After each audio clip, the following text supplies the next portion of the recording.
नमस्कार दोस्तों, कैसे हैं आप सब। मैं आपका दोस्त अमन सिंह, आप देख रहे हैं हमारा YouTube channel Aman Singh official.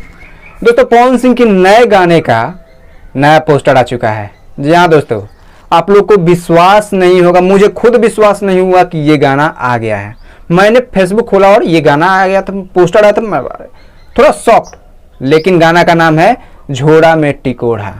झोड़ा में टिकोड़ा आ रहा है, अभी मोजर धरा हुआ है, लेकिन ला दिए पवन सिंह गाना। भाई इतना काम करने लगे हैं, ये पावर होता है। जो बोला था ना कि पावर खत्म, पावर अब चालू हुआ है। अरे अभी हारा हारा नहीं था, पहले दौड़ी चालू हो गया, दौड़ी के बाद अपना तुम्हारे सिवा के बाद झोड़ा में टिकोड़ा। अरे 15 से 20 दिन में तो आप गाना ला दिए 4। ऐसा ही लाइए और झुमाइए, हम लोग को मजा आ जाएगा। देखिए पोस्टर है, पोस्टर पर ज़्यादा बात नहीं कर सकते हैं। और देखिए गाने को म्यूजिक प्रियांशु सिंह ने दिया है, जो कि आप लोग जानते हैं कि हिट तो ज़बरदस्त हिट।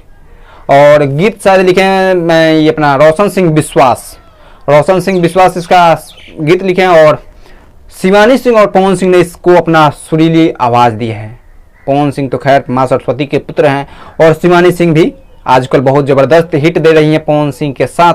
तो भाई पोस्टर है, पोस्टर के लिए ही आपके पास आए थे कि पोस्टर आ चुका है, आप समझ जाएं। कल 6:15 शायद 6:15 पर शायद ये गाना रिलीज हो रहा है। और इंतज़ार करिए, थोड़ा स्टॉप वॉच लगा लीजिएगा, क्योंकि अब पावर स्टार का पावर ख़त्म नहीं होगा, पावर चालू हो गया है। तो यही बताने आप लोगों के बीच आया था। और कल गाना आएगा, हो सकता है कि रात तक टीजर आ जाए, लेकिन टीजर का उतना चांस नहीं है। लेकिन गाना कल सुबह आएगा, उस पर कल बात किया जाएगा। तब तक के लिए धन्यवाद।